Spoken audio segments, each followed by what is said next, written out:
Bonjour à tous, j'espère que vous allez excellemment bien. Aujourd'hui, on se retrouve pour parler cyclisme, pour faire le débrief des meilleurs sprinteurs de la saison. On va revenir sur les coureurs, les grosses cuisses du peloton, ceux qui ont performé sur les sprints massifs, qui ont enquillé pour certains les victoires. On parlera donc des meilleurs coureurs de ce classement, bien entendu, le top 10 des meilleurs coureurs, plus les mentions honorables comme d'habitude. N'hésitez pas à vous abonner à la chaîne, à réagir dans les commentaires, à mettre un pouce bleu, à partager la vidéo sur les réseaux sociaux, notamment auprès de vos proches. Je pensais que ça peut les intéresser. N'hésitez pas à me dire si vous êtes d'accord, pas d'accord avec moi dans ce classement.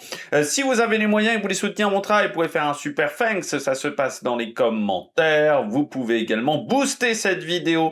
C'est gratuit 3 fois par semaine sur mobile à côté du bouton pouce bleu. Et puis plus vous cliquez vite sur une notification, sur une miniature, plus les vidéos sont mises en avant par YouTube. Et je remercie les gens qui font cet effort-là, le super thanks de booster les vidéos. Également, et puis si vous pensez avoir raté un top 10, n'hésitez pas à aller voir les playlists ou la page YouTube de la chaîne directement. On commence tout de suite avec les meilleurs sprinters. Une année 2025, un peu de changement qu'on avait déjà vu les années précédentes. Il y a quand même une génération qui est en train de s'arrêter, de disparaître. Bon, dans les retraités, on a quand même pas mal de sprinters qui ont enquillé les victoires. Viviani, Desmar, Christophe notamment.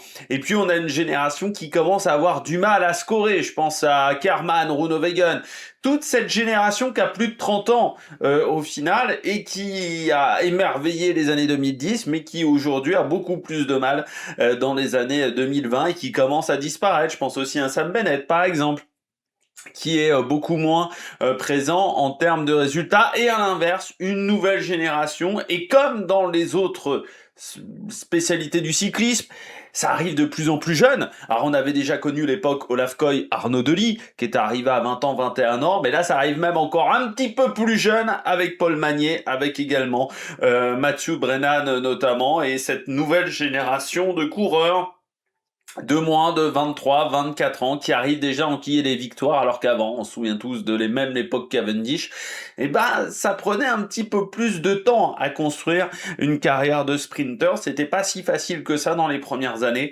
pour réussir à enchaîner les résultats. Là, on a des coureurs qui arrivent d'une première année chez les pros, qui arrivent même d'une équipe de développement et qui arrivent tout de suite à enchaîner les résultats. Donc ça change un peu du côté des sprinters, parce que c'est vrai qu'avant, on avait plutôt tendance à être bon dans le sprint, j'irais à partir de 26, 27 ans, parce qu'il fallait prendre de l'expérience, parce qu'il fallait également que l'équipe vous fasse confiance et vous mette un train à votre disposition. C'était ça l'idée pendant des années. Aujourd'hui, c'est beaucoup plus facile de s'imposer en tant que sprinter. Ça prend beaucoup moins de temps, on fait beaucoup plus confiance aux coureurs. Les coureurs sont mieux préparés également chez les juniors. Avant, on savait que chez les juniors, dans les catégories amateurs, les sprints étaient différents. Alors c'est encore le cas en continental, je dirais, où les coureurs qui passent par des années de continental avant d'arriver en deuxième division chez les professionnels, c'est un petit peu différent. Parce qu'en continental, les sprints sont pas aussi bien amenés, et ce qui fait qu'un coureur seul peut réussir à s'en sortir. En World Tour, par contre, il faut un train, mais on voit que le train, avant, il y avait vraiment, le train faisait énormément la différence. Aujourd'hui, on s'aperçoit que même avec un train peut-être moyen, on arrive quand même à s'en sortir. Pourquoi ? Même les très bons trains de sprinters n'arrivent plus à faire la différence. C'est le cas de plus en plus sur les grands tours. On a des sprints où le peloton est de plus en plus compact par rapport à l'époque iRoad, l'époque Garmin, l'époque Dimension Data, où vous aviez un train qui arrivait à faire énormément la différence par rapport à ses homologues. C'est beaucoup moins le cas aujourd'hui. J'ai oublié, en parlant des retraités, qu'il y a les B1 aussi, parmi les retraités de la saison. Et c'est vrai qu'on a un changement d'époque du côté du sprint, et un changement de génération qui va se voir dans ce classement qui a été pas mal rajeuni du côté du top 10 si je compare à l'année précédente, et puis avec des coureurs qui sont complètement sortis de ce classement, et des coureurs qui font leur entrée ou gagnent des positions également. Eh bien, tout de suite, on va regarder le 10e de ce classement. Le 10e de ce classement, il est belge. Il est du côté de la Red Bull Borans-Grohe. Non, ce n'est pas Remco Evenepoel. Non, ce n'est pas Maxime Van Gils. C'est Jordi Meeus, le grand sprinter belge, très très grand, vainqueur d'une étape du Tour de France. C'était il y a 3 ans, désormais, bientôt, enfin 2 ans et demi, du côté des Champs-Élysées, qui a gagné cette année, notamment sur le Tour de l'Algarve, notamment la Copenhagen Sprint. Pourquoi je le mets 10e? Il a gagné certes, mais pas les meilleures courses du calendrier. Forcément son Tour de France, c'est dommage parce qu'il tombe d'entrée et sur le premier sprint il tombe et ensuite il a eu quand même du mal à s'en remettre avant la 3e semaine. Le problème c'est qu'en 3e semaine il n'y avait qu'une opportunité pour les sprinters, donc forcément ça lui a coûté son Tour de France. Sur le Great Tour of Ghanzi, il est tombé sur Paul Maillet. Il faut le rappeler aussi. Mais pour moi, c'est quand même une belle saison du côté de Jordi Meeus. Si on compare même en termes de nombre de victoires avec l'an dernier, il avait gagné que 2 fois. Hein. C'est pas un sprinter qui gagne beaucoup, Jordi Meeus, mais techniquement c'est sa meilleure saison 2025 en nombre de victoires. 4 victoires, 11 top 3 et 20 top 10. Il y a qu'en 2023 où il avait fait un peu plus de top 10 sur son année, mais il avait beaucoup plus couru aussi. Hein. Il y avait quasiment 20 jours de plus de course en 2023 par rapport à 2025. Là, dommage, c'est le Tour de France parce que déjà Red Bull Borans-Grohe ces dernières années donne peu d'opportunités pour les sprinters sur les grands tours. Donc là, il y avait cette possibilité-là du côté de Jordi Meeus, mais cette chute en tout début de course a quand même énormément joué. Mais moi j'ai bien aimé son Tour de l'Algarve parce que techniquement il aurait pu gagner 2 fois. Il gagne l'étape de Tavira, mais la fameuse étape qui est annulée le premier jour, il gagne le fameux sprint du peloton côté trottoir. C'est lui qui gagne assez largement le sprint du peloton ce jour-là. Non, et puis il y a des résultats, même une 9e place à Gand, ce qui est pas habituel pour ce coureur-là, ou sur les classiques flandriennes, ça a jamais été le meilleur, mais une victoire sur le Tour de Suisse, donc la Copenhagen Sprint également. Même une 2e place quand même sur le Tour de France du côté de Valence en 3e semaine. Et puis une fin de saison où il a quand même remporté Binche, Chiné. Binche, voilà, du côté de Jordi Meeus, une saison intéressante. Une saison où il est en progression, même je trouve par rapport aux années précédentes. Après, il va falloir se poser une question. Fin 2026, il sera en fin de contrat. Est-ce qu'on reste chez Red Bull Borans-Grohe? Alors certes, avec un statut où il est leader unique du côté des sprints, mais avec peu d'opportunités pour jouer sa carte, ou est-ce qu'il ne faudra pas essayer d'aller voir ailleurs? Ça dépendra aussi des opportunités qu'il y aura sur le marché des transferts. Si vous avez une opportunité chez Quick-Step, en plus il est belge, il ira. Si vous avez une opportunité, pourquoi pas, dans une équipe française, il y aura des réflexions à avoir, voilà, du côté de Jordi Meeus, parce que c'est un profil qui pourrait être leader dans beaucoup d'équipes avec un train à son service. Et Jordi Meeus c'est quand même un sprinter qui a besoin d'avoir un train, même si aux Champs-Élysées il s'était imposé seul ce jour-là.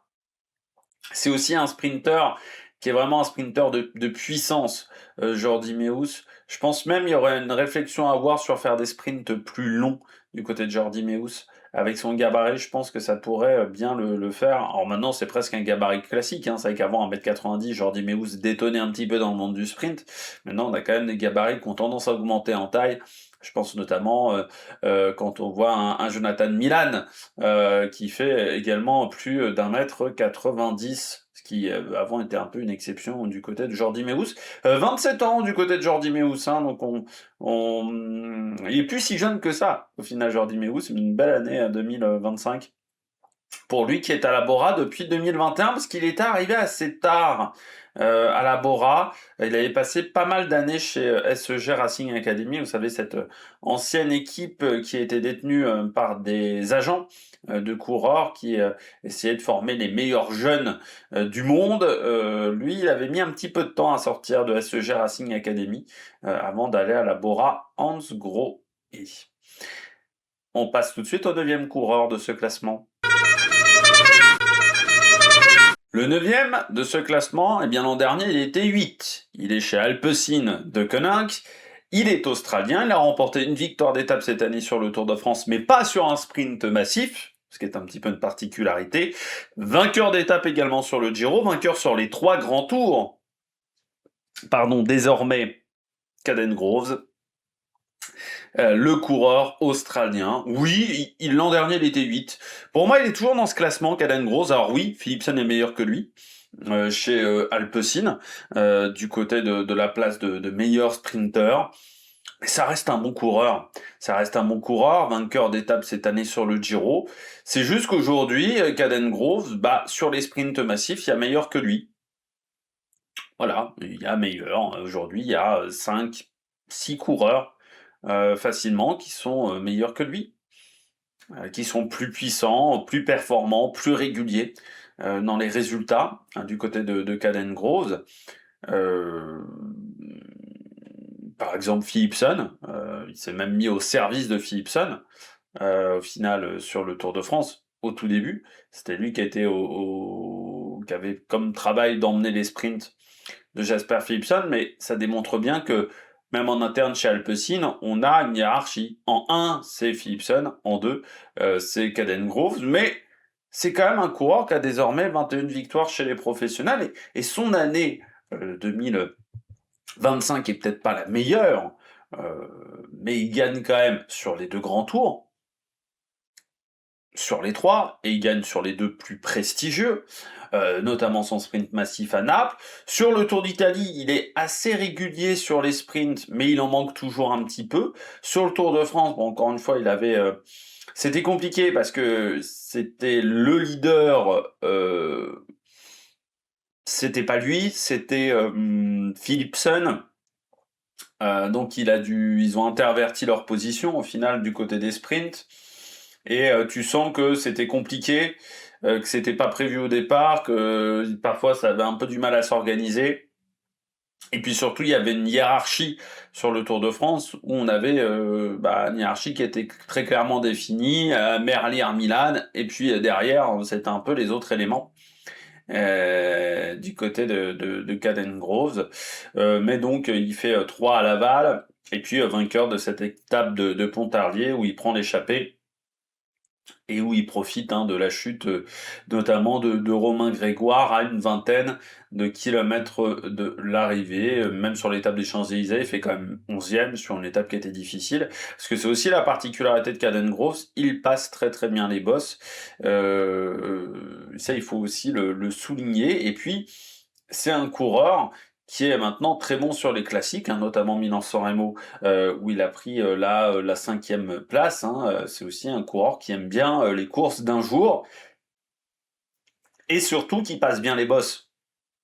Ça, c'est sa vraie force à Caden Groves, et je trouve que même sur cette année 2025, ça a été trop peu vu du côté de Caden Groves. Mais moi je me souviens notamment d'une année sur le Tour de Catalogne où il avait été impressionnant dans ce registre-là. Il a une vraie capacité à passer les étapes vallonnées au-delà de 2500 mètres de dénivelé positif, c'est vraiment pas un problème pour lui. Mais c'est vrai que chez Alpecin, il est un peu embêté. D'un côté, vous avez Philipsen, de l'autre côté, vous avez Van Der Poel et Tibor Del Grosso.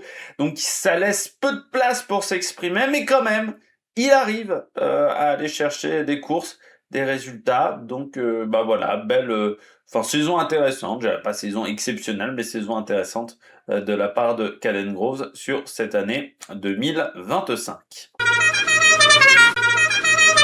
Le 8e de ce classement, lui aussi, il a perdu une place par rapport à l'an dernier. Les Néerlandais, il est du côté de la Visma Lease Bike, mais l'an prochain, il sera chez Decathlon pour tenter de se relancer. C'est Olaf Koy Et oui, Olaf Koy, l'année est pas mauvaise hein, du côté d'Olaf Koy, c'est pas une année catastrophique, mais c'est vrai que par rapport aux attentes qu'on avait au début de carrière, quand il est arrivé chez Visma, en enquillant les victoires, parce que ça avait été très impressionnant.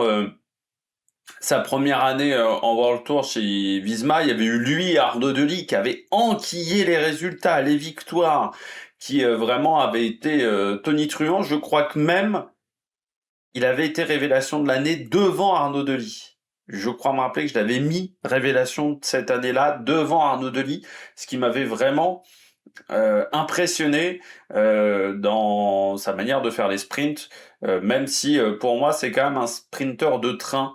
Olaf Koy, voilà, il avait besoin d'être emmené correctement. Et puis chez Visma, bah, au fur et à mesure des années, je dirais que le potentiel du mec qui allait dominer les sprints, bah c'est pas arrivé parce que il y a Milan qui est arrivé, parce que Merli a passé un cap en termes de résultats.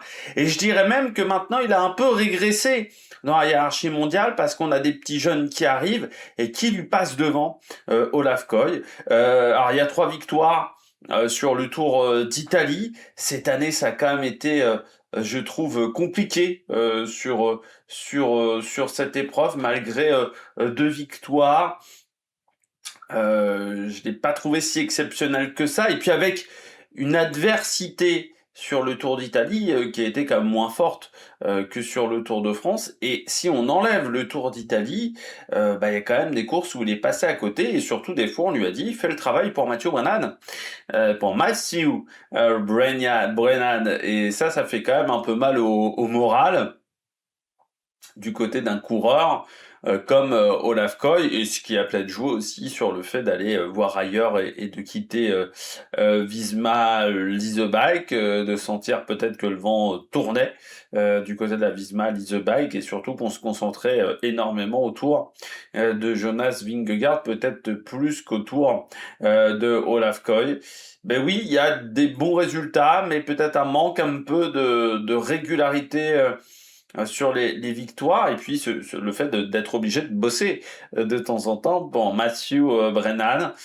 euh, et puis surtout, moi je me souviens quand il est arrivé, j'avais vraiment des grosses attentes sur Olaf Koy. Pour moi, encore une fois, en 2025-2026, on aurait dû avoir des duels Olaf Koy, Arnaud Delis. C'était ça, et quand tu remontes 3-4 ans auparavant, tu te disais, les duels au sprint, ça sera Arnaud Delis, Olaf Koy. Et autant Arnaud Delis a bien fini la saison, autant Olaf Koy a fait une saison peut-être plus régulière qu'Arnaud Delis, mais m'a moins impressionné sur la saison.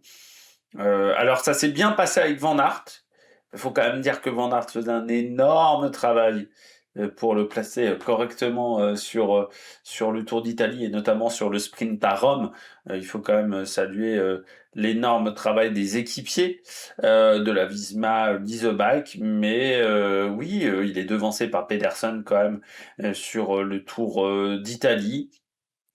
Et puis même sur le reste de la saison, tout n'a pas été parfait pour l'AFCO. Il a mis beaucoup de temps à scorer aussi. Après le Tour d'Oman, c'est vrai qu'il a eu un petit temps avant de regagner, hein, c'est sur Tirreno, et sur Tirreno il est devancé par Milan aussi, donc c'est vrai que face aux meilleurs sprinteurs du monde, il a quand même eu souvent du mal à s'imposer. Donc pour moi, ça a été une déception, Olaf Koy, puisque je m'attendais à cette évolution positive. Il plafonne pour moi, voilà, Olaf Koy. C'est-à-dire, est-ce que il y a une grosse différence entre Olaf Koy de 2021 et le Olaf Koy de 2025? Je ne pense pas. Je pense pas qu'il y a eu une évolution nette en termes de performance du côté d'Olaf Koy sur ces 3-4 dernières années. Et autant l'an dernier, il y avait eu la Covid, notamment sur le Tour d'Italie, qui avait joué. Cette année, il fait l'entièreté du Tour d'Italie. Mais voilà, j'ai pas été ultra convaincu par Olaf Koy, donc c'est pour ça que d'année en année, il a tendance un petit peu à régresser dans cette hiérarchie mondiale. Pour moi, ça n'a pas été le meilleur sprinter de la Visma, par exemple, cette année. Pour moi, un Matthew Brennan a été meilleur. Et puis, pour moi, un Matt Pedersen aussi a été meilleur. Donc voilà, Olaf Koy, bah, ça va être intéressant de voir comment ça va se passer chez Decathlon, s'il va réussir à passer un cap dans une équipe qui jusqu'à maintenant n'était pas forcément une équipe très performante au niveau des sprints, mais qui a amené Mark Renshaw, qui amène également Henry Schausler, et qui va peut-être amener des compétences que cette formation n'avait pas jusqu'à maintenant dans ce registre-là. 7e coureur de ce classement, un coureur qui était déjà dans les mentions honorables l'an dernier, mais qui n'était pas parmi le top 10 véritablement du côté de ce coureur. Le seul coureur français de ce classement, il est chez Soudal Quick-Step, c'est pas le seul coureur de la Soudal Quick-Step dans ce classement, c'est Paul Magnier. Ouais. Très solide, Paul Magnier, très solide. Moi, ce qui m'impressionne, et vous le savez, c'est sa science du placement. Parce que je trouve qu'il y a beaucoup de sprinters qui mettent énormément de temps à l'avoir, voire qui n'arrivent jamais à l'acquérir. Et Paul Magnier, il a vraiment cette science du placement, cette capacité à être au bon endroit, au bon moment sur les différents sprints. Et ça, c'est vraiment ce qui fait la différence par rapport à beaucoup de coureurs.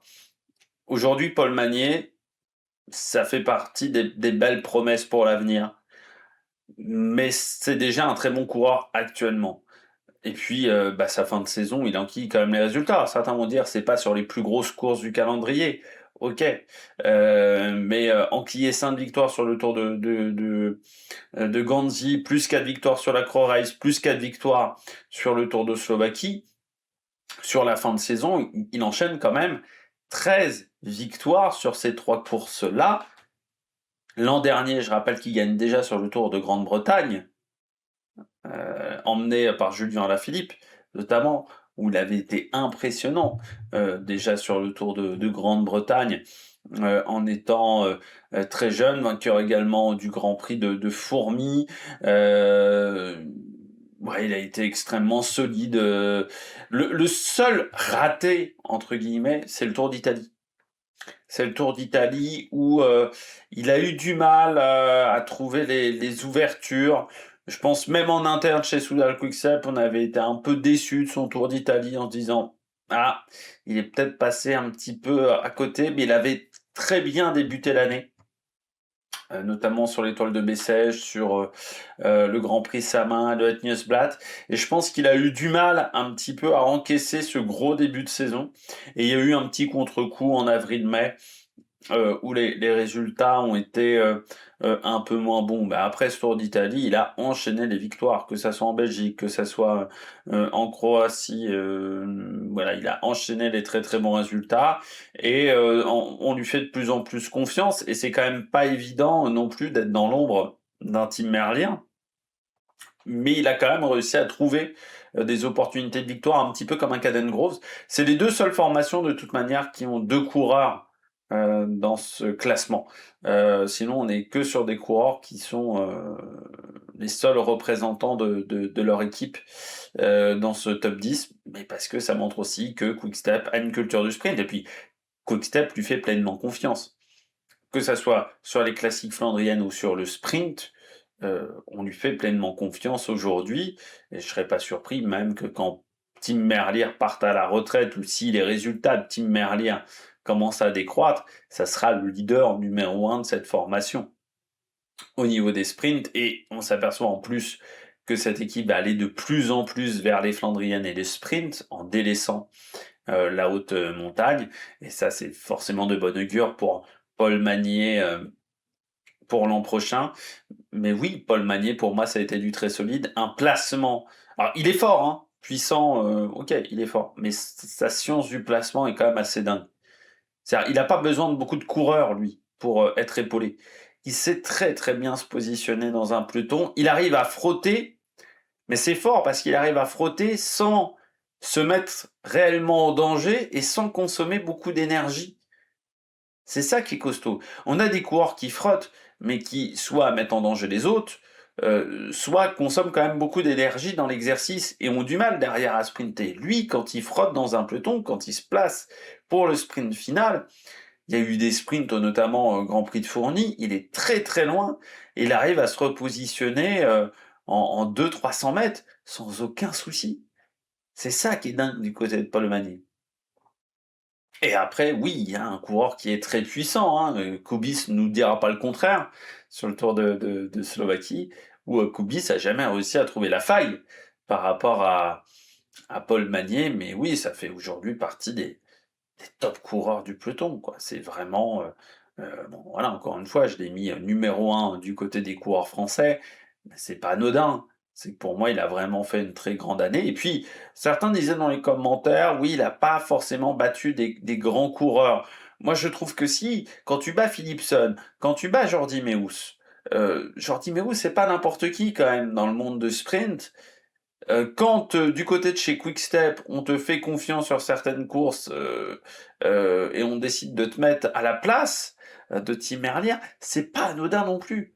C'est-à-dire qu'on sait que tu as les qualités pour faire des grandes choses. Alors oui, il a peut-être pas gagné sur les plus grandes courses du calendrier, mais c'est l'année du côté de Paul Magny, on est quand même sur 17, je crois, de tête, 19 victoires chez les professionnels.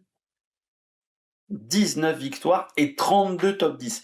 32 top 10 sur 70 jours de course sur la saison.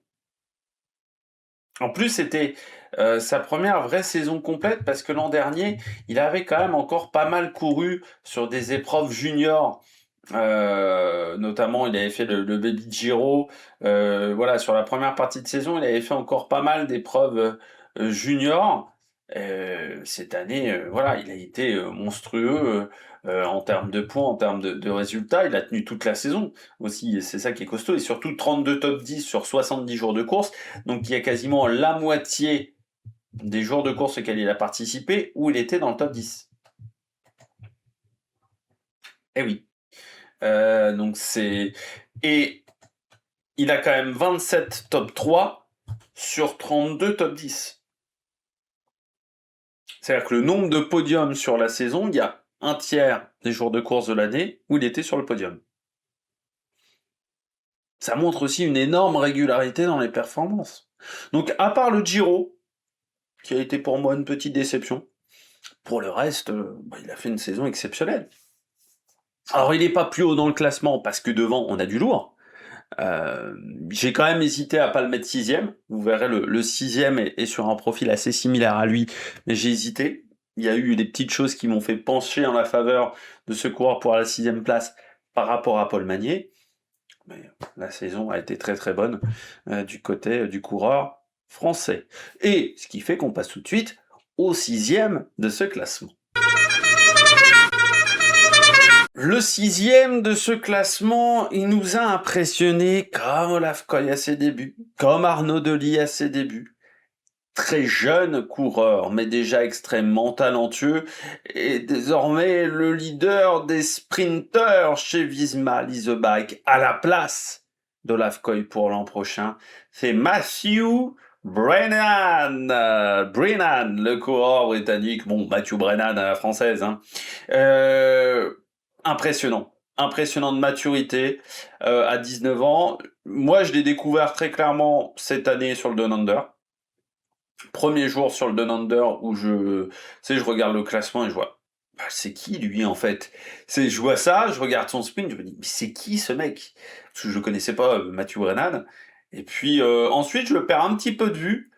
De nouveau au Grand Prix de Denain où il gagne sur les pavés en étant impressionnant à 19 ans. Du côté de Matthew Brennan. Et là, oui, je me dis tout de suite, énorme talent. Énorme talent. Et puis, bon, pendant l'été, il y a un Tour de Pologne très costaud où il fait les sprints pour pour Olaf Koy, mais il arrive quand même à s'imposer. Derrière le Tour d'Allemagne, où pourtant on avait quand même Jonathan Milan, il arrive à battre Jonathan Milan.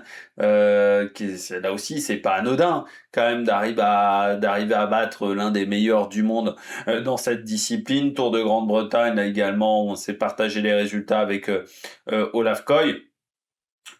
De toute manière, il s'est tout de suite imposé chez Visma Leasebike. Encore une fois, quand on voit qu'Olaf Koy quitte l'équipe, quand on voit aussi qu'il a réussi à sprinter à la place d'Olaf Koy, donc à devancer le chef. Ça, c'est quand même pas anodin du côté du coureur britannique. Puis oui, pas mal de résultats. Alors, encore une fois, voilà, ce qui a fait pencher la balance à la 6e place et pas à la 7e du côté de Mathieu Brennan, bah, c'est qu'il y a des victoires en World Tour sur quand même le Tour de Pologne, qui pour les sprinters est quand même une épreuve assez réputée. Pour moi, il a battu Milan aussi. Ce qui est pas anodin. Donc c'est ce qui a fait pencher la balance du côté de Mathieu Brennan, et qui a une victoire sur le Tour de Romandie aussi. Et moi, il m'a impressionné, c'est sur le Tour de Norvège. Sur le Tour de Norvège qu'il a remporté, il a été impressionnant sur l'étape en bosse. Alors déjà le premier jour, il prend la 2e place, mais dans des conditions vraiment climatiques qui sont horribles. Et sur l'étape en bosse, bah, il a vraiment été très costaud ce jour-là. Et là, il m'a vraiment impressionné. Je me suis vraiment dit, mais waouh, il passe en plus les bosses. Alors moi, j'ai pas vu Rund und Köln, qu'il a remporté également avec l'équipe de développement. Mais ouais, il m'a vraiment impressionné sur ces courses-là. Et je me suis dit, oh putain, à 19 ans, réussir à faire ça, c'est quand même extrêmement solide de sa part. Et c'est presque plus impressionnant qu'Olaf Koe et qu'Arnaud Delis à leur début, qui déjà étaient quand même des coureurs extrêmement solides à ce moment-là, mais qui, pour moi, ne m'avaient pas impressionné autant que ce qu'a réussi à faire Mathieu Brennan. Et oui, vraiment très solide de la part du coureur britannique, qui quand même arrivait d'une équipe, enfin d'une saison en 2024 dans une équipe de développement qui n'avait pas gagné sur le Tour de l'Avenir. Elle avait fait 3 et 4, mais n'avait pas foncièrement gagné. Sur le Baby Giro, il avait été largement devancé par Paul Magnier sur les sprints. Donc c'est pas forcément un mec qui nous avait impressionné tant que ça dans son année de transition entre les juniors et la catégorie élite. Mais là, cette année, ça a été très solide. Très solide du côté du Britannique. Et puis, on espère que l'an prochain, ça continuera sur le même rythme. La Visma a quand même ce don pour trouver des pépites. Ils ont une équipe de développement qui marche très très bien, la Visma. Et ils ont cette capacité à trouver des jeunes coureurs qui sont très vite performants et très vite dans le coup. Et ça, il faut quand même le souligner aussi du côté de l'équipe néerlandaise, cette capacité à faire ce genre de belles découvertes. Mais cette année, 2 victoires sur le Tour de Catalogne aussi, du côté de Mathieu Brennan. Enfin voilà, gagner autant en World Tour dès sa première année chez les pros, bah ouais. Alors il n'a pas fait de grand tour par rapport à Paul Magnier, mais bon, pour le reste, c'est du extrêmement solide quand même du côté de Mathieu Brennan sur cette année 2025. On regarde tout de suite le 5e coureur dans ce classement. Le 5e de ce classement, qui a eu peut-être l'année la plus surprenante depuis des années. C'est-à-dire que ça a commencé de manière catastrophique, au fond du trou, et puis ça a fini sur les chapeaux de roue, notamment en enchaînement des victoires sur des classiques d'un jour du côté de ce coureur qui a été champion de Belgique, qui a démarré l'année même avec le titre, avec le maillot de champion de Belgique, et qui a ensuite remporté notamment la Bretagne Classique en dominant cette Bretagne Classique, coéquipier de Baptiste Westrofé. Eh bien, c'est tout simplement Arnaud Delis. Et oui, Arnaud Delis, grande saison quand même d'Arnaud Delis. Euh, Si on remonte au mois de mars de cette année 2025, au mois de mars, c'était pas il y a une éternité, hein, il est au fond du trou au mois de mars. Il met pas un pied devant l'autre, les résultats n'arrivent pas, le Het Nieuwsblad est catastrophique, il se retrouve lâché avec un problème mécanique, il n'y a rien qui marche véritablement.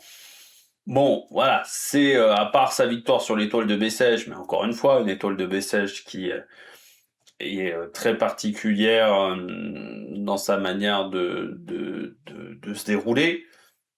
Bon, voilà, c'est catastrophique. Et puis, il va y avoir le Tour de France. Et il va y avoir le déclic au moment du Tour de France, où il va voir qu'il est de nouveau en capacité de jouer avec les meilleurs.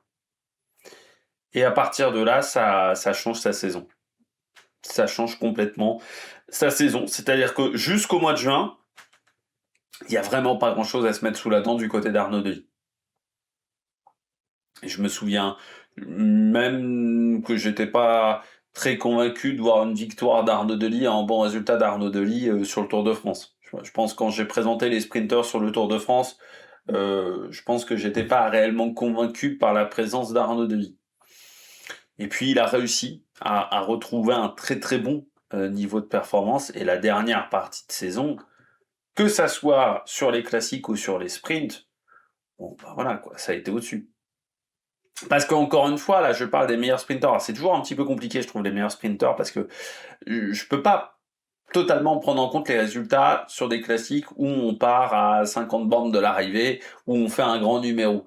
Je prends vraiment les sprints massifs. Et ce petit jeu-là, bah, il a été costaud. Et sur la Bretagne classique, bon, il fait une démonstration. Moi, j'avais vu sur le Grand Prix de Wallonie aussi, impressionnant. Mais avant, Arnaud Delis, il gagnait surtout sur des épreuves de Coupe de Belgique. Ah, il a énormément de victoires sur des 1-1, mais en World Tour, ça avait du mal à performer. Et là, sur la fin d'année, je trouve que ce qui est costaud avec Arnaud Delis, c'est cette victoire sur le Rennais Tour aussi. Cette dernière étape du Rennais Tour où il part en costaud, où il fait vraiment une démonstration, et il arrive à prendre la victoire sur cette dernière étape. Et je trouve que sur les sprints, il a été très solide sur le Tour de France, avec une grosse opposition, pas forcément un énorme train. En plus, vous savez, je parle beaucoup de Baptiste Westrofier, mais il y a quand même une partie de l'équipe Lotto qui a du mal à emmener des sprints pour Arnaud Delis. Et je trouve qu'il a été très solide. Et l'an prochain, avec Intermarché, en plus on a appris aujourd'hui, on a eu la confirmation que Guilhermet quittait Intermarché, enfin l'auto Intermarché pour aller chez NSN, enfin le nouveau Israël Première Tech. Voilà, du côté d'Arnaud Delis. Donc il va se retrouver à avoir des coureurs qui avaient tendance à plutôt bien emmener les sprints du côté d'Intermarché, avec aussi certainement des directeurs sportifs qui savent faire du côté des sprints, un peu plus que ces derniers temps ce qu'il y avait du côté de la Lotto, et surtout avec un train qui, je pense, va être de meilleure qualité. Ça peut être le vrai vainqueur de cette fusion, ça peut être même le seul vainqueur de cette fusion au final, du côté d'Arnaud Delis. Mais oui, c'est une saison qui est assez exceptionnelle dans ce revirement de situation à mi-saison. Parce que vraiment, jusqu'en juin, c'est poussif, quoi. Il n'y a pas grand-chose à se mettre. En juin, il n'est pas dans le classement. Ou il est peut-être dans les mentions honorables, mais il n'est pas dans le classement en juin. Voilà, il n'y a pas de résultat suffisamment bon, il a du mal à mettre un pied devant l'autre. Moi, je l'avais beaucoup critiqué aussi sur ses prises de parole, sur la toute première partie de saison. Et derrière, ça a commencé à se remettre dans le bon sens. Je sais, vraiment, je pense que c'est le Tour de France où il a vu qu'il pouvait se battre avec les meilleurs, où ça a redébloqué Arnaud Delis, et surtout au niveau du mental, et ensuite ça a été très solide de la part du coureur belge. Donc c'est vraiment une saison en 2 en 1. Première partie d'année, nulle part. Deuxième partie de saison, très bien. Et sur la fin d'année, pour moi, c'est l'un des meilleurs sprinters. En fin d'année, pour moi, il fait partie du top 3 des meilleurs sprinters. Vraiment. Mais j'ai pris en compte la globalité de sa saison. C'est pour ça qu'il est 5e, parce que pour moi, c'est mieux qu'un Brennan et Paul Magnier par rapport aux qualités des victoires qu'il a eues et surtout la manière dont il s'était imposé. Mais c'est moins bien sur la constance de la saison par rapport aux concurrents qui sont devant lui, même si, vous allez voir plus tard, mais le 4e de ce classement a aussi une saison un petit peu 2 en 1.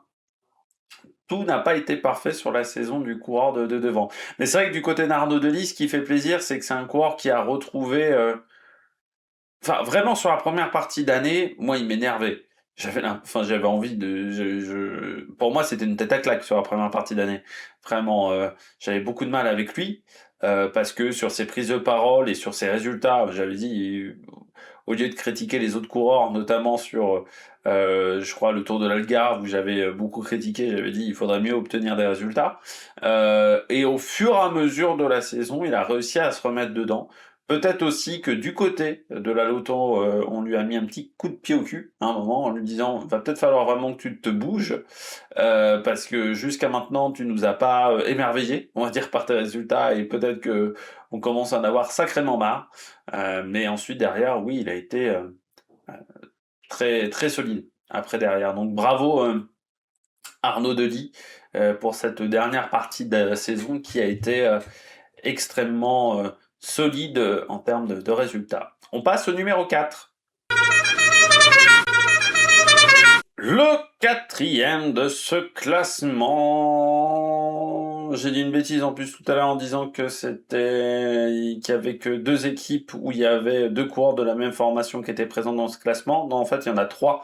J'avais oublié la Lidl Trek. Et oui, il y a 2 coureurs de la Lidl Trek dans ce classement. Et le premier, il est danois. Il a fait une bonne première partie de saison et ensuite, à partir du Tour du Danemark, ça s'est un peu dégringolé en termes de résultats. C'est Mats Pedersen. Et oui, parce que Mats Pedersen, première partie d'année, encore excellente. Vraiment excellente, la première partie d'année de Mats Pedersen.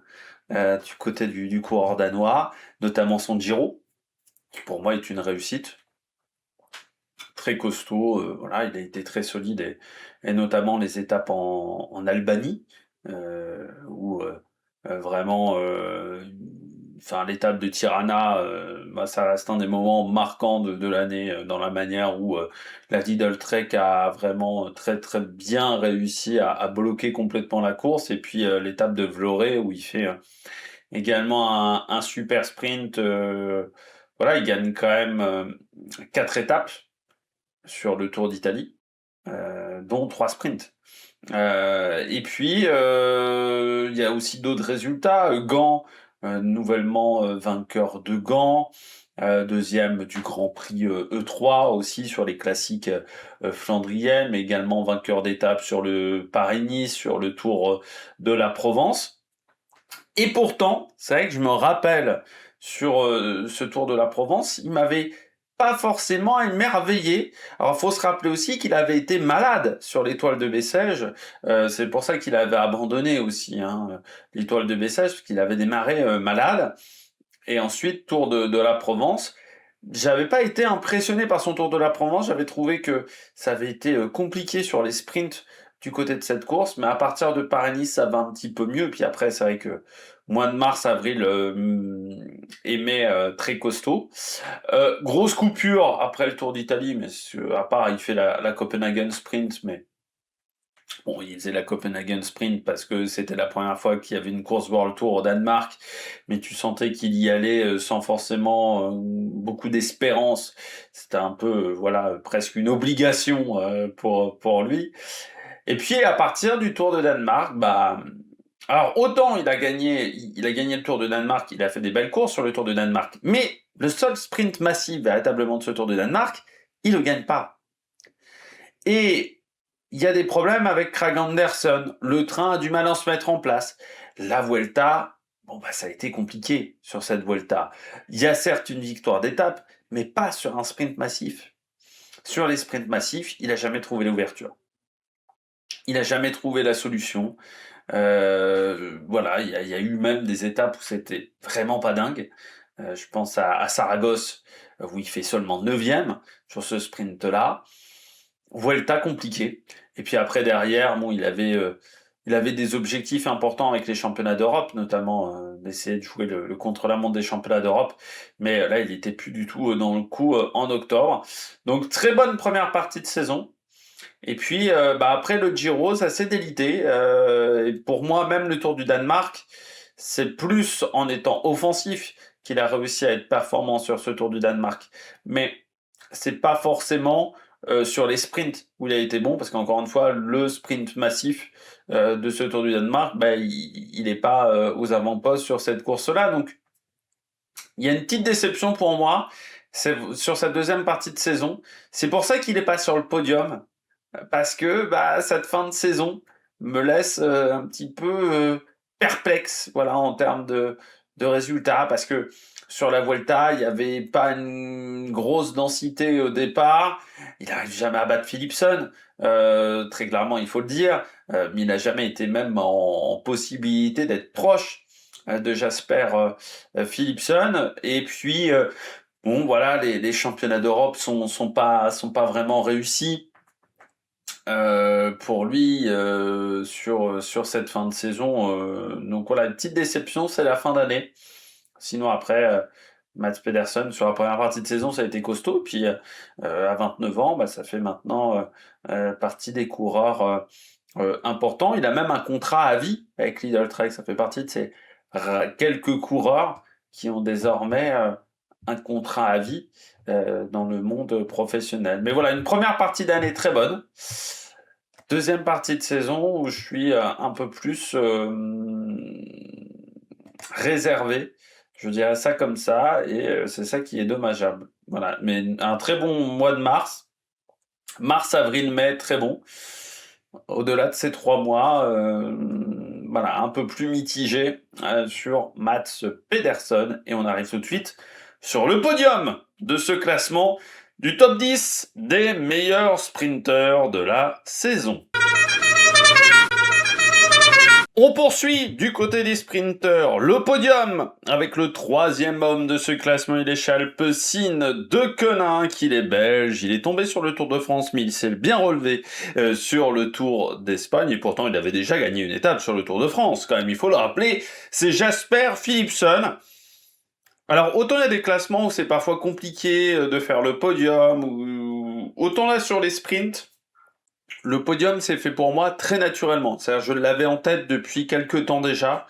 Autant il y a des places où entre Pedersen, Arnaud Delis, j'ai hésité, ou Magnier, Brennan, j'ai hésité aussi. Autant le podium pour moi, et le 10e homme aussi, j'ai longtemps hésité entre plusieurs coureurs, autant le podium pour moi, Philipsen 3e, oui.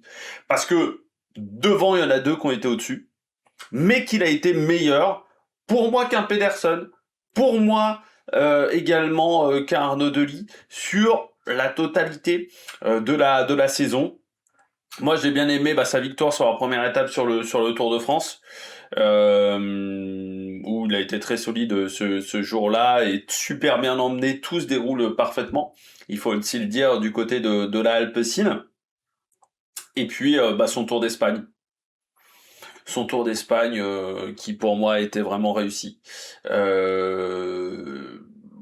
Alors qu'il revenait d'une blessure sur le Tour de France. Alors certes, il avait fait la scie classique et le Tour du Danemark, mais il y avait eu quand même une coupure après ce Tour de France. Et puis il fallait revenir en ayant quand même une grosse déception, parce que quand tu t'imposes sur la première étape et que tu es obligé d'abandonner dès le 3e jour de course sur une chute qui est pas vraiment de ta faute, voilà, tu peux pas l'éviter, la chute qui est due à une autre situation que la tienne, et qu'en plus il y a eu toute une polémique derrière cette chute, donc ça a pas été évident à gérer aussi pour Philipsen, je pense, pas que pour Coquard.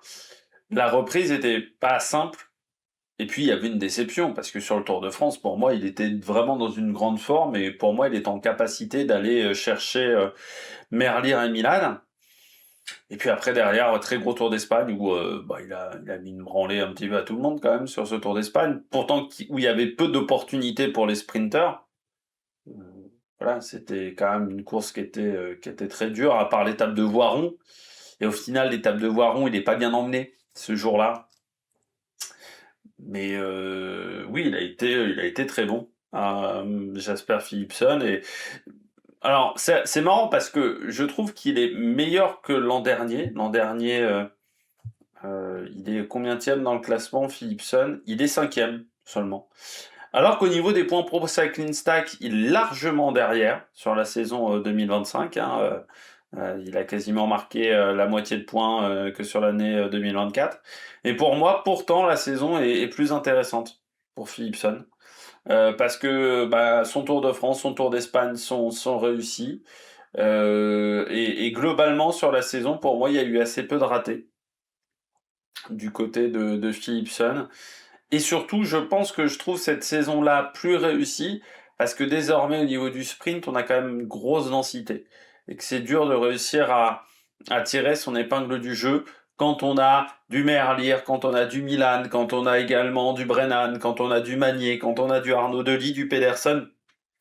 Là, c'est vrai qu'il y a une grosse densité sur l'année 2025 au niveau du sprint et je trouve que Philipsen a vraiment réussi à tirer son épingle du jeu à la perfection, ce qu'ont pas réussi à faire d'autres coureurs. Donc bravo à Jasper Philipsen. Et oui, pour moi, il a réussi à s'imposer sur 2 grands tours, à la fois à avoir le maillot jaune et le maillot rouge sur la Vuelta aussi. Il a porté 2 fois le maillot de leader.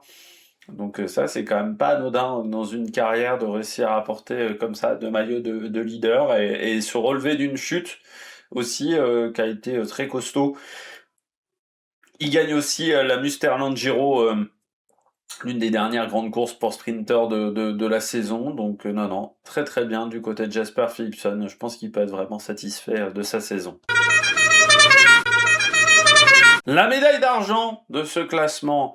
Ah, vous allez comprendre très clairement qui sera numéro 1 quand je vais vous dire qui est le numéro 2. Parce qu'il y a quand même 2 coureurs qui ont été au-dessus du lot du côté des sprints cette saison. Donc autant vous dire que je vais un peu tuer le suspense au final. Moi j'ai décidé de mettre Jonathan Milan, médaille d'argent. Euh, Pourquoi j'ai décidé de mettre Jonathan Milan numéro 2 et pas numéro 1? Moi, il y a déjà un truc qui m'a déçu cette année du côté de Jonathan Milan, c'est sa capacité à passer les bosses. Ça a complètement disparu. C'est-à-dire que ce qui faisait la force de Jonathan Milan, c'est à la fois être un très bon sprinter, très puissant, capable de faire des sprints longs, des sprints beaucoup plus courts, capable de fracasser des vélos aussi, mais c'était aussi cette capacité à passer les bosses qui m'avait impressionné chez Bahrain Victorious. Et là, dans son panel maintenant de course, ça a complètement disparu. C'est-à-dire que maintenant, il ne passe plus une bosse, ce qui je trouve même assez surprenant parce que il n'a pas 35 balais, Jonathan Milan, il en a que 25, mais il n'arrive plus à passer des difficultés, et je crois que ça a été assez visible cette année, ce qui, je trouve, lui enlève des possibilités de victoire. Après, par contre, sur les sprints massifs, bah ouais, ils ont été 2. Moi, je pense quand même que Merlier était meilleur que lui sur le Tour de France, mais la difficulté, c'est qu'on les a quasiment pas vus en opposition directe, vu que Merlier a eu pas mal de pépins mécaniques sur ce Tour de France. Pas mal de petits soucis à droite, à gauche. Et du côté de Milan, moi, il m'avait impressionné sur le Tirreno. Je l'avais trouvé très solide sur Tirreno, parce qu'il n'y avait pas non plus 150 opportunités pour sprinter sur Tirreno, et notamment à San Benedetto del Tronto, je trouve qu'il s'en sort extrêmement bien sur cette étape-là. Pourtant en aidant un de ses camarades de la piste, Filippo Ganna, au niveau du sprint d'intermédiaire.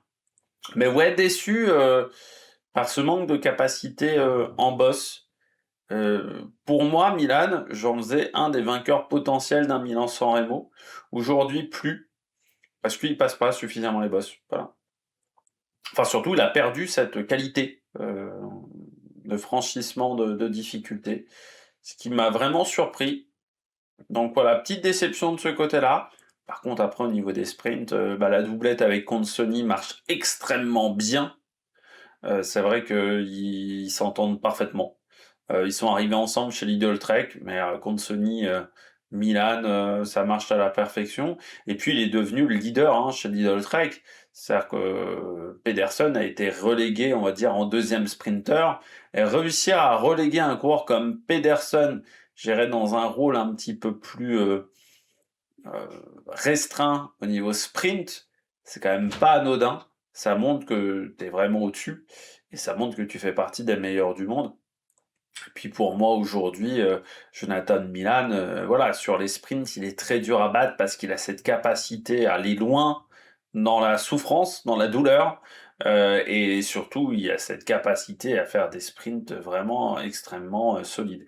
Mais c'est vrai que sur cette capacité à passer les bosses, il m'a déçu. Voilà, par rapport à ce qu'il était capable de faire à une époque, à part sur l'UAE Tour, sur la première étape de l'UAE Tour, qui était une étape qui avait une arrivée en boss où il a été solide, je trouve, ce jour-là. Sinon, pour le reste, j'ai été un petit peu déçu.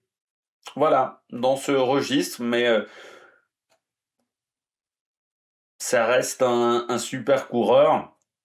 Puis voilà, encore une fois, 3 victoires sur le Tour de France. Il remporte aussi le maillot vert sur le Tour de France. Tour d'Allemagne aussi, qui a été un petit peu plus compliqué que l'année 2024. Mais en 2024, bon, vous avez mis la Dream Team. Là, c'était un peu moins le cas. C'est vrai où il a été devancé sur ce Tour d'Allemagne. Mais encore une fois, un grand Tour de France. Et un coureur qui est au top aujourd'hui, contrat jusqu'en 2029. C'est pas un contrat à vie, mais c'est quand même un contrat qui l'emmènera jusqu'à ses 29 ans. Parce que Jonathan Milan est seulement de 2000. Voilà, il a 25 ans depuis le 1er octobre même. C'est un coureur de fin d'année. Jonathan Milan. Allez, on passe tout de suite aux mentions honorables.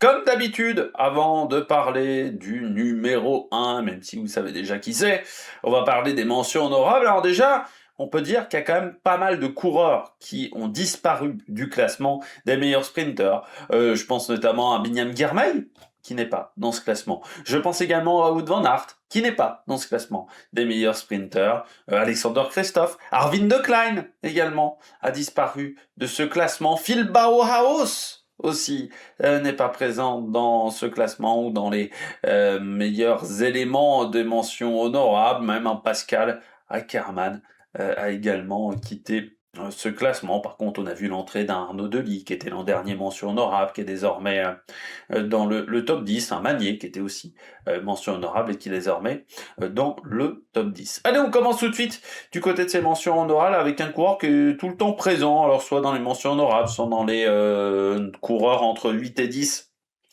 du classement des meilleurs sprinters. C'est un coureur qui l'an prochain sera avec Marcel Kittel chez Unibet, Rose Rocket qui était chez Jayco Alula. C'est Dylan Groenewegen, le coureur néerlandais de 32 ans, qui reste quand même parmi les gros sprinters, je trouve, du peloton. Alors oui, il gagne plus sur les grandes courses du calendrier. C'est vrai, aujourd'hui, il a du mal à être existant sur les meilleures courses du calendrier. Alors avec une Jayco Alula aussi qui lui a peut-être pas totalement donné toutes les possibilités, notamment avec un train de qualité pour faire des bons résultats sur ces courses-là. Par contre, sur les courses de deuxième catégorie, là il reste encore extrêmement solide. Je pense notamment sur le Tour de Slovénie qu'on avait suivi au mois de juin, où il remporte 2 courses, Tour de Hongrie également, où il fait 3 top 5 dont une victoire. Ça reste un coureur qui aujourd'hui arrive à enquiller les points sur les épreuves, on va dire, de deuxième catégorie. Par contre, c'est vrai qu'au niveau World Tour, désormais, notamment sur les grands tours, mais sur les plus grosses courses du calendrier, désormais, il a un peu disparu, Dylan Groenewegen. Alors, est-ce qu'il arrivera à retrouver des capacités? Ce qui est arrivé à un moment à Alexander Kristoff de un peu diminuer dans la hiérarchie mondiale et de remonter un petit peu chez Unovic, ça sera l'interrogation du côté de cette formation Unibet, ou est-ce que ça sera le début de la maison de retraite? Mais il arrive toujours à gagner, et il a 32 ans quand même, Dylan Groenewegen. Et surtout, il a été bon jeune, Dylan Groenewegen, ce qui n'est pas le cas aujourd'hui d'un Tim Merlier qui n'était pas forcément extrêmement bon dans ses premières années, qui arrivait assez tard du côté du World Tour. Dylan Groenewegen, il arrive en World Tour en 2016. Il était déjà en deuxième division en 2015, puisqu'il était à la Rampote. Donc ça fait quand même 10 ans qu'il est au plus haut niveau. Tu t'aperçois quand même que des coureurs de 32-33 ans qui sont encore là et qui sont encore en capacité d'avoir des résultats, il y en a plus tant que ça. Donc ça permet également de le souligner du côté de Dylan Groenewegen. Et si on compare à un Pascal Ackermann, pour moi il a été un peu meilleur qu'un Pascal Ackermann. Pascal Ackermann qui va rejoindre l'an prochain la Jayco Alula. Mais oui, il arrive toujours à obtenir des résultats. Alors pour moi c'est plus suffisant pour une équipe de World Tour, mais pour une équipe de deuxième division ça marquera encore des points du côté de Dylan Groenewegen. Et puis peut-être qu'il aura aussi une équipe qui sera un peu plus à son service. Et puis il se complète avec Kubis.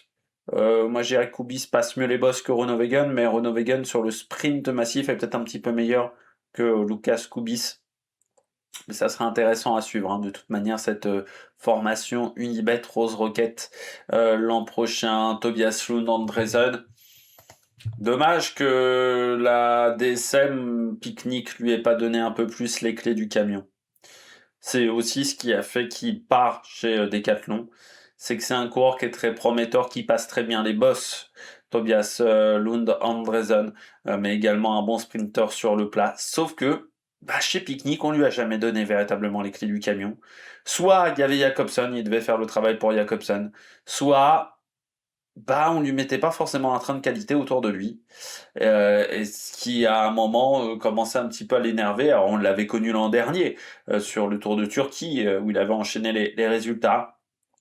Mais il n'a pas eu un train suffisamment bon cette année.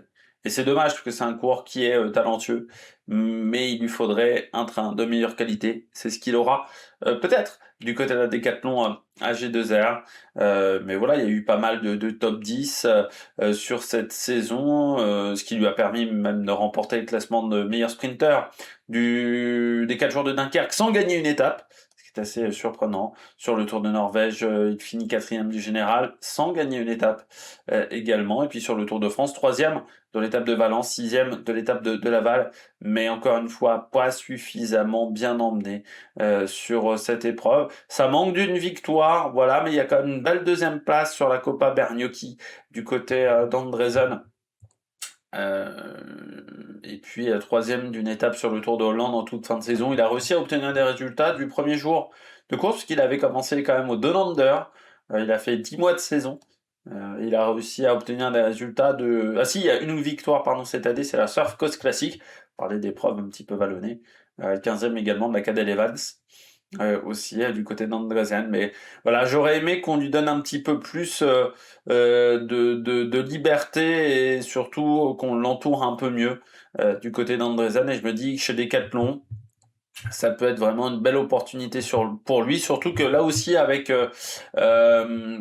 Olaf Koy, on se complète pas mal quand même entre les deux. C'est pas vraiment totalement le même registre. Koy est meilleur sur le plat, lui est meilleur dans les bosses, Andresen.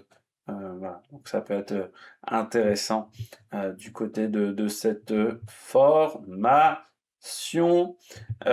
Du côté de l'équipe française. On poursuit avec Varenskjold. Bien entendu, victoire cette année sur le Het Nieuwsblad, qui reste sa victoire marquante de la saison. Vainqueur également du Tour d'Allemagne, où il a été bon. Plus en difficulté sur le Tour de France, où ça avait plutôt bien démarré, et puis une chute qui lui a coûté cher, parce que ça avait bien démarré à Lille, à Dunkerque, 3e et 4e, mais ensuite il est un petit peu rentré dans le rang. Ce qui manque à Varenskjold, c'est de la régularité dans ses résultats. C'était déjà le cas l'an dernier. C'est un coureur qui est capable de faire des très très bonnes courses, mais qui est pas régulier. Voilà. Et c'est ça qui est dommage du côté de Varenskjold. C'est ce manque de régularité qui fait qu'il n'est pas dans le top 10. Puisqu'il est à la bordure du top 10, hein, vraiment, Varenskjold. Mais ce qui a fait que j'ai plutôt choisi un Jordi Meeus par rapport à un Varenskjold, c'est cette régularité dans les résultats qu'il n'a pas aujourd'hui Varenskjold, mais ça reste un très bon coureur, très puissant, hein, c'est vrai que c'est un gabarit impressionnant, Varenskjold, qui malgré ce grand gabarit arrive quand même à passer les difficultés.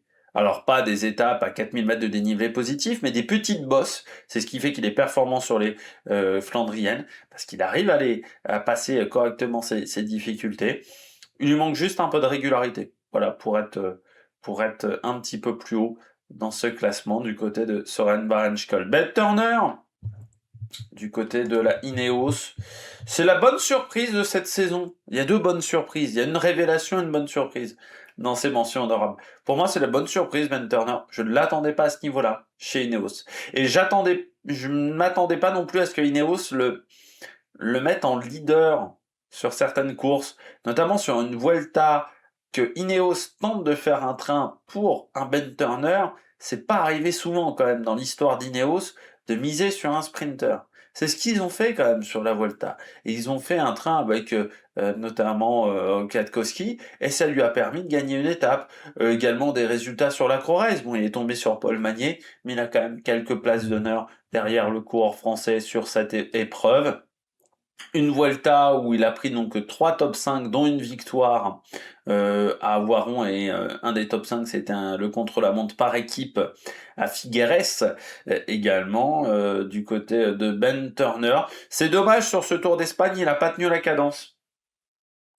Alors certes, c'était aussi particulier comme Tour d'Espagne, parce qu'il y avait assez peu d'opportunités pour les sprinters, mais c'est vrai qu'il a eu du mal à tenir la cadence. Après, c'était un Tour d'Espagne quand même très particulier cette année, où ça a plus été un calvaire qu'autre chose, et je pense que pour certains coureurs aussi, ça a été compliqué. Tour de Pologne où il arrive à s'imposer.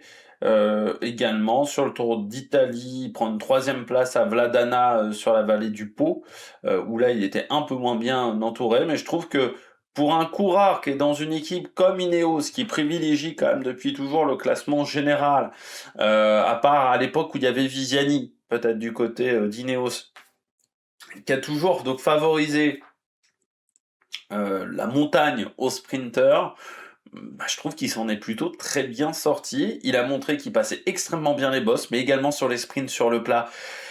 Voiron, il a été très solide, il a su se placer correctement. Donc pour moi, c'est une belle saison du côté de Ben Turner. Voilà, il a été solide sur cette année de compétition.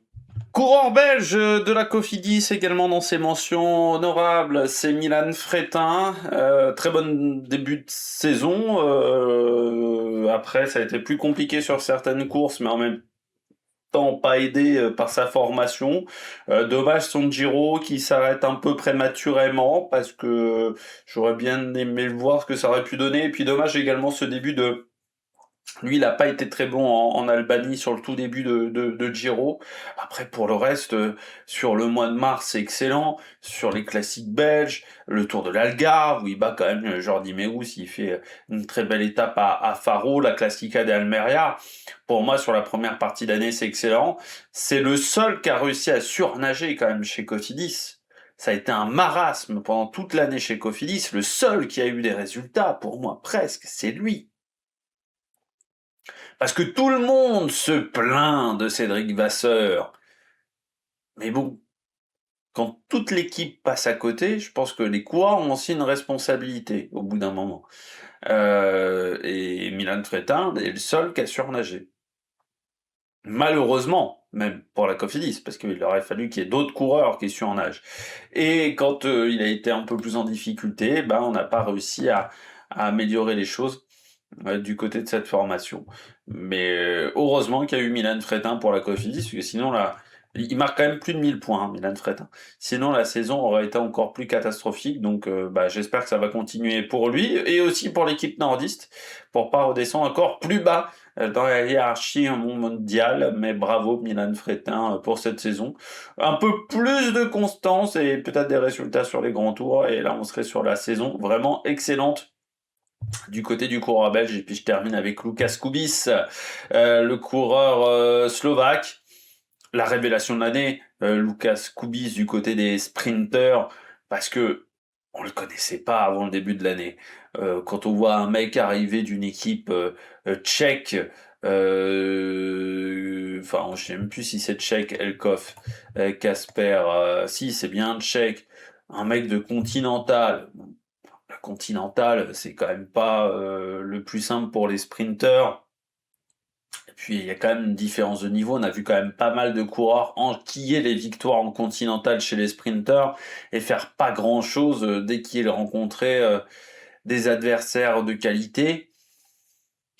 Je m'attends à rien d'extraordinaire. À 25 ans, je me dis, ok, Unibet, ils ont recruté un coureur.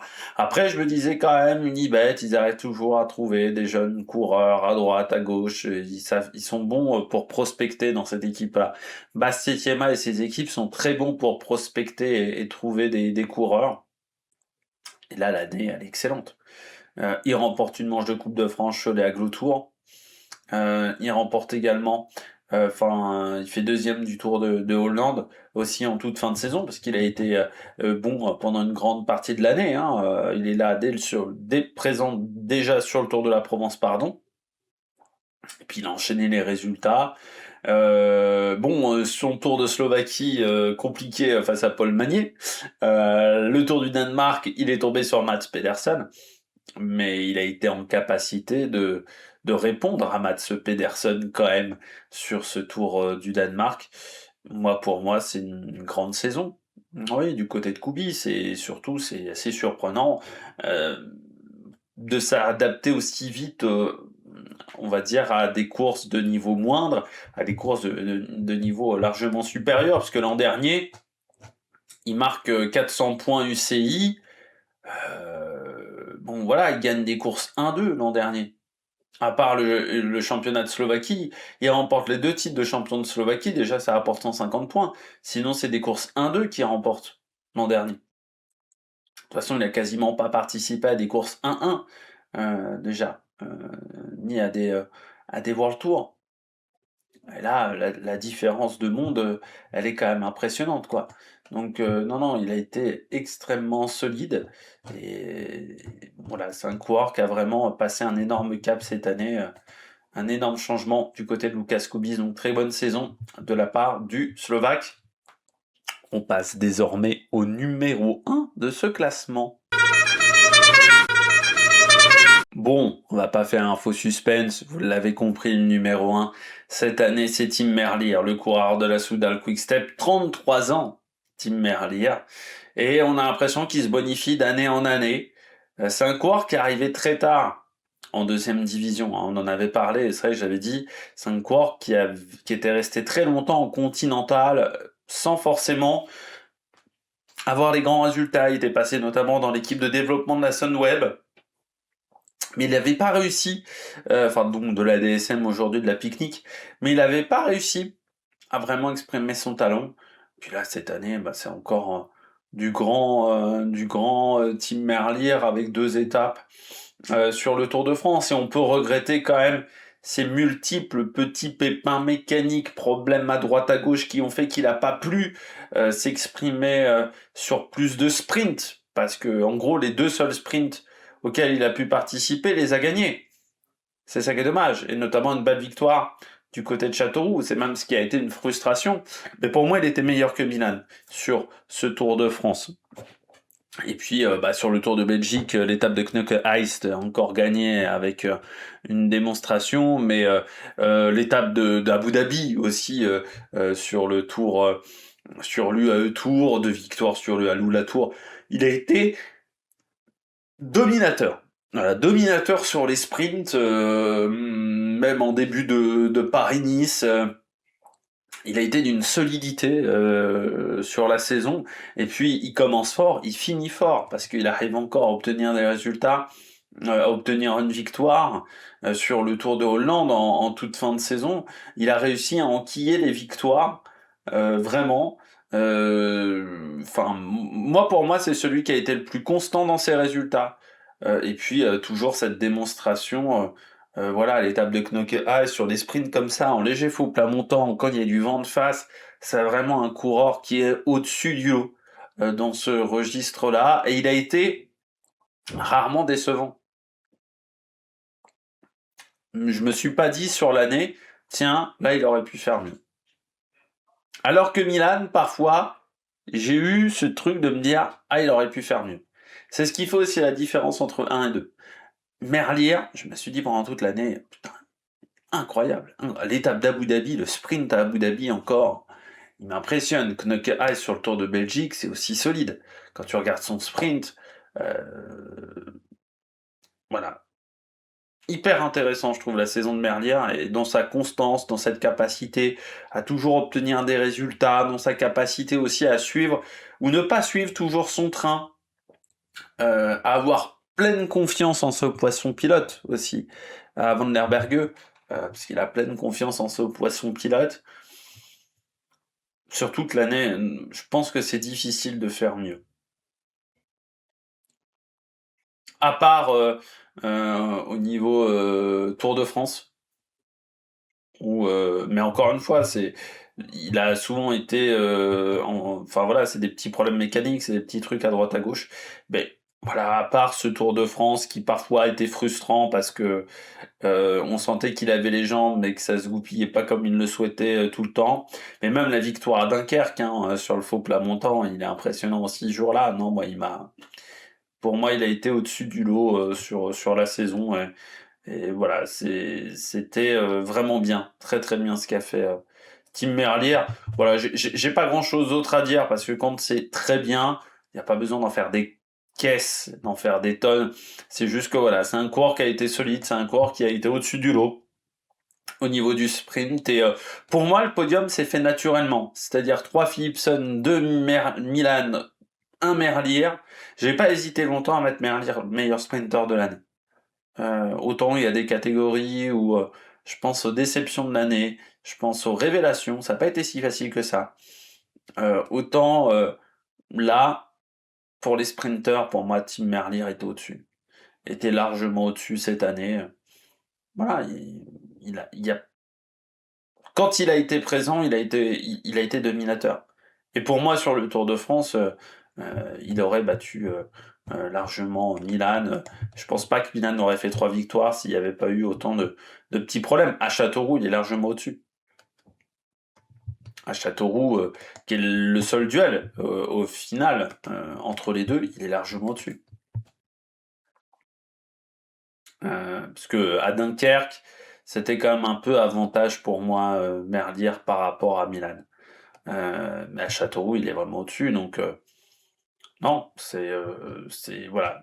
Pour moi, Merlier a été au-dessus et pour moi, c'était le meilleur sprinter de la saison 2025. Et ben voilà. J'espère que vous avez aimé cette vidéo. N'hésitez pas à vous abonner à la chaîne, à réagir dans les commentaires, à mettre un pouce bleu. Puis nous, on se retrouve pour de nouvelles aventures sur la Maniac Production. Ciao, ciao!